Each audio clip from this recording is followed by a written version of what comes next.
வித்யா home appliances கடையை திறக்கிறதுக்காக எல்லா குடும்பமே ஃபுல்லா நல்லா ட்ரெஸ் பண்ணிக்கிட்டு கடைக்கு போறாங்க. அங்க போன உடனே கடையை திறக்கலாம் டைம் ஆச்சு அப்படின்ட்டு இவர் சொல்றாரு, அண்ணாமலை சொல்றாரு, இல்ல இல்ல இல்ல முக்கியமானவங்க வரணும் வரணும்ன்ற விஷயம். யார் முக்கியமானவங்கன்னு பார்த்தா சுதி அம்மா வராங்க. வந்தோட வாங்க வாங்க வாங்க உங்களுக்காக தான் காத்துருந்தேன். அவரு சுதி நீங்க வரலையே தெரியவே தெரியாது. நான் தான் சஸ்பென்ஸா வச்சிருந்தேன்ட்டு உள்ள கூட்டிட்டு போய் அவங்க கடையில கத்தி எடுத்து ஆசிரியர் கொடுக்குறாங்க. இவங்க கத்தி அந்த கடையை ஓபன் பண்றாங்க. ஓபன் பண்ணிட்டு உள்ள போன உடனே உங்களுக்கு ரொம்ப பிடிச்சி போகுது. ஆஹா எவ்வளவு பெரிய கடை அப்படின்ட்டு அவங்க எல்லாம் சுத்தி சுத்தி வராங்க. அப்போ ஓனர் வராது. ஓனர் வந்து அவங்க டாக்குமெண்ட்ஸ் சாவி எல்லாம் கொடுத்துட்டு அங்க இருக்கிற ஸ்டாஃப் எல்லாம் அறிமுகப்படுத்துறாரு. இவங்க எல்லாம் ரொம்ப நாளா இங்கேயே இருக்கிறவங்கப்பா, இவங்களெல்லாம் நீங்க வச்சுக்கோ, அப்பதான் உங்க கடை நல்லா முன்னுக்கு வரும், இவங்களுக்கு எல்லாம் நிறைய கஸ்டமர்ஸ் தெரியும் அப்படின்னு சொல்றாரு. மனோஜ் கேட்டுக்கிட்டு அவன் மூஞ்சி அப்பவே எரிச்சலா ஆயிடுது. எல்லாம் எனக்கு கிழவங்களா இருக்கிறாங்க, ரொம்ப வயசானவங்களா இருக்கிறாங்க. அவங்க சாவி வாங்க உடனே அப்போ இவ சொல்றான், ரோகிணி சொல்ற எல்லாமே எங்க அத்தை தான், நீங்க அவங்க கிட்ட சாவியை கொடுங்கன்ட்டு. அப்புறமா சாவியை வாங்கி இவன் வாங்கிக்கிறான். டாக்குமெண்ட்ஸ் அவர்கிட்ட கொடுக்குறா. டாக்குமெண்ட்ஸ் அவ பாத்துட்டு இருக்கும்போது அவர் ஃப்ரெண்டு வர. ஃப்ரெண்டு வந்து ஏய் நீ பண்றதுல எனக்கு ரொம்ப பயமா இருந்தது. இந்த 27 லட்சம் உங்க மாமனார் பணம் தான் இதுல நடந்துட்டு இருக்குது அப்படின்னு தெரிஞ்சதுன்னா நீயே காட்டி கொடுத்துருவ இப்போ அப்படின்னு சொல்லிட்டு அவ ரோகிணி அவ ஃப்ரெண்ட சொல்றான். இவ போய் மிக்சி பாக்கிறதுக்காக போறான். யாரு மீனா. மீனா மிக்சி குடும்பத்துக்காக ஒரு மிக்சி வாங்கணும் அப்படின்றதுக்காக போறா. என்னன்னா மிக்சி விலையில இவ்வளவு ஜாஸ்தியா இருக்குது. ஆமா அம்மியிலயும் உரலையும் அரைச்சிட்டு இருக்கிறவர்களும் பொண்ணுங்களுக்கு எல்லாம் உடம்பு நல்லா இருந்துச்சு. இப்ப மிக்சி எல்லாம் வந்துட்டதால அவங்கதான் லாபம் அளிக்கிறாங்க. அப்படியா, இதெல்லாம் வந்ததாலதான் நாங்க கொஞ்சம் ரெஸ்ட்ல இருக்கோம். ஆமா நீங்க மட்டும் கார் ஓட்டுறீங்களே, எல்லாரும் நடந்தே போனா நீங்க என்ன பண்ணுவீங்க அப்படின்னு அவன் ஒரு மடக்குறா. முத்து வழியிறான். இந்த அம்மா வந்து ஒரு 1.5 லட்சத்துக்கு ஒரு ஏசி அதை வாங்குது. வாங்கின பாத்தியா முதல்ல எடுத்த நாள்லயே எப்படி வாங்குறாங்க அப்படின்ட்டு அவங்க சொல்லி முதல் பில்லு அந்த சுதி அவங்க அம்மா போடுறாங்க. அப்ப இவன் மிக்சி வாங்கிட்டா.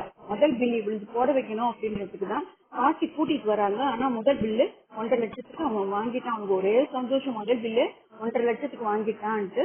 2வது பில்லு இவ போட வச்சுக்கு வரும்போது அவ நாச்சியம்மாள்கிட்ட பணத்தை கொடுக்குற இவ மீனா. அப்போ அவ வேணா நீயே குடுமா அப்படின்னு சொல்ற. பூ கட்டின கை, ராசியான கை, இந்த கையில எல்லாம் பண்ணா எவ்வளவு நல்லா இருக்கும். எத்தனை கல்யாணத்துக்கு போட்ட மாலை போட்ட கை, எத்தனை சாமிக்கு மாலை போட்ட கை அப்படின்ட்டு இவ சொல்ற. மாலை தொடுத்த கை அப்படின்னு சொல்லும் போது இவங்க அவ சரி சரி பில்லு குடுக்கறதுக்குள்ள அவளுக்கு தயக்கமா இருக்கு. ஆனா பில்ல குடுக்கற வாங்கிக்கிறான். வாங்கிட்ட உடனே இவ நாச்சியம்மாள் வந்து இவளுக்கு நல்ல பின்றா. இது மாதிரி நீ எல்லா கிட்டையுமே வேற வேற வேற மாதிரி நடக்கிற, அவ ராசி இல்லாத அத்தை அதெல்லாம் சொல்லவே இல்லையா அத்தை, அப்படி சொல்லல. ஆனா உன் செய்தியெல்லாம் அப்படிதான் இருந்துச்சு. இனிமேற்பட்டு மீனாக்கு ஏதாவது ஒண்ணுன்னா நான் வந்து நிப்பேன். நான் பழைய நாச்சியம்மாள் மாதிரி நீ என்ன ஆகுன்னு தெரியுமில்ல அப்படின்னு அவளை மிரட்டிட்டு நான் ஊருக்கு கிளம்புறேன்னு சொல்லிட்டு நாச்சியம்மாள் போயிட்டாங்க. இப்போ இவங்க நிறைய பிசினஸ் நடக்குது. இவங்க மிக்சி வாங்கிட்டாங்க, அவ ஒரு ஹேர் ட்ரையர் வாங்குறாங்க. அதுக்கப்புறமா நிறைய பிசினஸ் நடக்குது. இவர் ரொம்ப டயர்ட் ஆயிட்டாரு. ஒரு முதல் நாளே மனோஜ் சாரு ரொம்ப டயர்ட் ஆயிட்டாரு. நிறைய தான் வந்துட்டு இருக்கு. அதுக்குள்ள அந்த ஊழியர்களெல்லாம் என்ன ஏதாவது முக்கியமா ஏதாவது பண்ணணுங்க அப்படின்னு சொல்லும் போது இவன் என்ன பண்றான், அதுக்கெல்லாம் நான் ஐடியா வச்சுட்டேன் அப்படின்ட்டு அவங்கள ஸ்டாஃப் எல்லாம் கூப்பிட சொல்லு. ஸ்டாஃப் தான் வந்து ஏதோ போனஸ் தான் கொடுக்க போறாரு. முதலாளி எல்லாரும் வராங்க. நீங்க எல்லாரும் நீங்க கடையில இருந்து நின்றுடுங்க அப்படின்னு போது அவங்களுக்கு எல்லாம் ரொம்ப வருத்தமாயிடுது.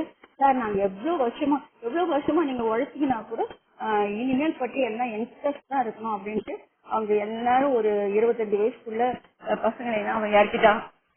இவங்களுக்கு எல்லாம் முதலாளியா இருக்கிறதுதான் இவனுக்கு தெரியுது, ஆனா அது எப்படி நடத்தணும்ன்றது தெரியலன்னு சொல்லிட்டு அந்த பழைய ஸ்டாஃப்ஸ் தான் போயிட்டாங்க. இவனுக்கு இப்ப ரொம்ப டயர்டா ஆயிடுது. வீட்டுக்கு வரான். வீட்டுக்கு வந்தோடனே அவங்க அம்மா ஆரத்தி சுத்து. அது கூட அவனால முடியவே இல்லை. உள்ள வந்துடுறான். உள்ள வந்து அப்படியே படுக்கிறான். அவ்வளவுதான், நல்லா தூங்குறாரு மனோஜ் தம்பி. இப்போ காலையில கடைக்கு எழுப்பத்துக்கு போய் பாக்குறாங்க. அவன் இன்னும் தூங்கிட்டே இருக்கான். இவ வந்து ஏய் மனோஜ் கண்ணா கண்ணா எழுந்துடா கடை தொடக்கிறதுக்கு நேரம் ஆயிடுச்சுட்டு வித்யா கெஞ்சிக்கின்னு கொஞ்சம் இருக்கிறான். இதோட இனி நாளைக்கு என்ன வரும்ன்றது இன்னைக்கே நான் சொல்றேன்.